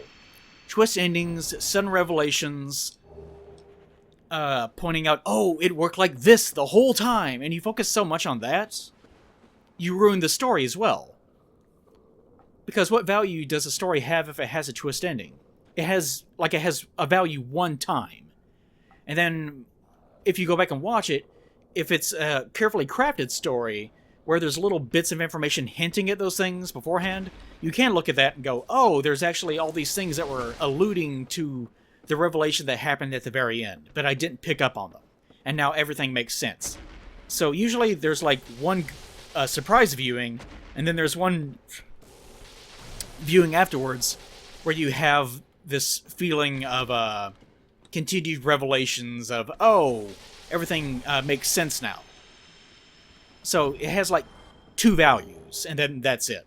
But if you have a story that is about, you know, characters and how they behave, and you really love the characters, and you almost feel like they're your friends or whatever, and you enjoy seeing the struggle that they have, and so forth and so on. Like, every great story that you can name off in the history of cinema or literature usually comes down to characterization and characters and their behaviors. Not, you don't see many, like, surprise twist-ending films in the top 100, usually. I mean, there's some, but usually they're very carefully crafted, good stories in their own merit. So the same will apply to video games, the same applies to pretty much everything whenever you're crafting something. Is don't put all the value of something at the end. Don't put all the value in big bunches where you suddenly... I mean, MMOs do that, but I absolutely detest MMOs. Some people play them because they're just addicted to that sensation. And that's the value of things like that. If you like movies that have big twist endings, that have big dumb revelations, where the value is, you know, no, I am your father, etc. and so forth. If you have those... One, they should be supported with actual characters, which I think Star Wars was in that case. Good, she didn't die and Lautrec's back. But that's what you're designing it for. It's the... Oh, for God's sakes. It's the people that have that sensation of... It's almost like an addiction, like a gambling thing. Where they just are playing... Like, they perform grueling tasks, like MMOs especially, that just take absolutely forever. They're not fun by their own admission. They're absolutely miserable. You play them once, and you have a fairly okay experience, but then you're forced to grind the same stories over and over and over again, or the same missions over and over and over again, and you end up hating them by the end. And even things like hearing an NPC say, "Welcome, so-and-so," at the very beginning of a mission will actually start to trigger you, because you are so sick of hearing it. And it obliterates the whole experience and makes you hate the game because you want the payoff at the very end of getting the big weapon drop or whatever. Or getting 50 tokens from running the mission 50 times so that you can turn it in for the thing that you wanted the entire time. And you have that brief moment of, endorphins from getting the thing that I wanted. And then you realize, I'm done with the game, though. Like, I was getting that gear so that I could have the weapon, so that I could go on adventures. But I've already done all the adventures because I needed to do those to get the fucking thing in the first place. And that's the reason why I usually quit MMOs, or I quit things like Diablo-like games. Because once you actually get the item, you're done. You've already experienced all the game has to offer you. And getting that one thing at the very end is not an experience. Usually whenever people get the legendary item, they will roam around the game for a little bit to show it off to the other players if it's a multiplayer game, saying, look at me, I have the thing, you want the thing, you can't have it, I have the thing. And all the other players, oh, I want the thing too. But then once the player gets tired of strolling around having people notice them, they realize, there's nothing in the game that I want to do. In fact, most of the experience that I had with the game was miserable, and I hate most of the content now. I never want to do it ever again. So I'll just not play the game until new content comes out that adds another great item that everyone will want, and then I'll show up with my great item that probably everyone has by then anyways, because they made the grind a little bit easier in the months in between, and so the whole cycle begins again. It is a awful, awful way to design a game and to have an experience as far as my opinion goes. I detest games like that. I can't even remember why I brought this. It's because it was in my notes. People lavishing the, duty officers reports are my favorite thing in the game. Why? Why? Because you want the feeling of a reward. Finally, I got the thing. What are you going to do with it now? Nothing, I'm going to delete the game. Well, good job, idiot. But that is so addictive, and the people that have addictions like that, where they need to have that triggered sensation of endorphins for like 5 seconds. They need the video game orgasm. That video game designers design games around it to monetize it, and that ruins entire genres of games just because people will not separate their favorite content from their favorite reward. The two are not the same thing. So whenever you look at things like Dark Souls or whatever, same idea. Don't say X Covenant is your favorite because it has a good reward at the end. The content should be the reward. And you should gear up to go on an adventure to have that content. That's the way that I look at things. That's the best way to handle things. Horizontal progression, gearing up to go on an adventure, having the experience be the content, and have the experience be variable enough that the content is always changing. That's why multiplayer games are so pervasive and are so successful. Because since there are other players in the area, they ensure that the content is always changing and the experience is always going to be a little bit different. Although I personally can enjoy Dark Souls just because of its AI. Look at this idiot up here. He's been throwing firebombs for a millennia. Man, he must have a big pile of those things. But I guess that's also another topic. Let me actually write that down. Because that's something I actually want to talk about. Let me tab over real fast. I want to talk about, in my next thing, the nature of multiplayer in Dark Souls, which is a big topic, but I think that's one worth covering. As far as things like invasions go, as far as things like PvP goes, as far as things like, mainly like invasions, PvP, that sort of thing. The way that it works, how it can be fixed, whether it needs to be fixed, for that matter, why people like it, the differences between people, and so forth and so on. I've been thinking about having guests on, so I might attempt something like that next time. I'm not sure. But we'll worry about that next time. Point being, next time we're going to go down to the Blight Town, we're going to try to kill Quelaag, and I'm going to try to head down into the Demon Ruins, because that's where the shit that I need to gear up to go on an adventure happens to be. And once we do that, we will have Freelid be the Fire Lady that she was always destined to be, because that's where the Chaos shit is, where we can scale up this cheated 99 sub-humanity. And then we can head off to probably Andorlando at that point. We're going to have to, because after we finish off Quelaag, then this asshole's probably going to be gone. And she's going to be dead. Alright, so we'll see you guys next time. Say goodbye, Freelid. Alright. And I'm going to get you out of those horrific clothing. This awful, awful clothing. You're going to look nice for next time. That's what we're going to do. I'm going to cheat like hell.